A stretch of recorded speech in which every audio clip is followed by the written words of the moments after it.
Reporters flocked to Trump Tower for the first press conference that Donald Trump has had since winning the presidency back in November, and also the first time he's spoken to a group of reporters all the way since July. So there was a lot of anticipation. He is going to take office while still maintaining a financial tie to his company. He's not doing anything illegal. There aren't conflict of interest laws that specifically tell the president or vice president what they have to do with their financial interests. But traditionally, presidents do follow the conflict of interest laws that pertain to their cabinet members and other senior government employees, and just as a best practice, have sold off their assets and put the money from those assets into a blind trust. Trump, perhaps not surprisingly, is doing things a little bit differently.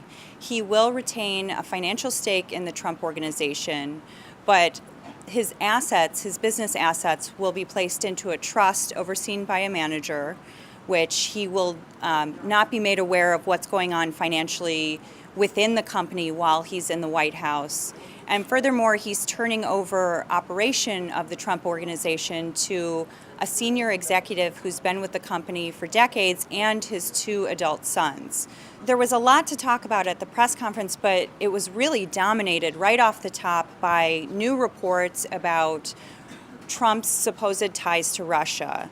And so the president-elect talked about how it was very inappropriate if intelligence agencies did leak out unsubstantiated reports about Trump's interactions with Russia and different opposition research that had been done with regard to Trump and his Russian ties, and really condemned the intelligence community if in fact they did leak those unsubstantiated reports to the media.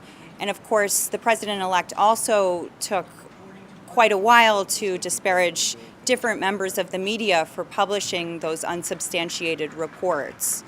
At the same time, for the first time, he did acknowledge that Russia appeared to be behind the hack of the Democratic National Committee. We had not heard him say that to date, and so that was a new step in sort of the ongoing storyline about the president-elect and Russia and some feuds within the intelligence community.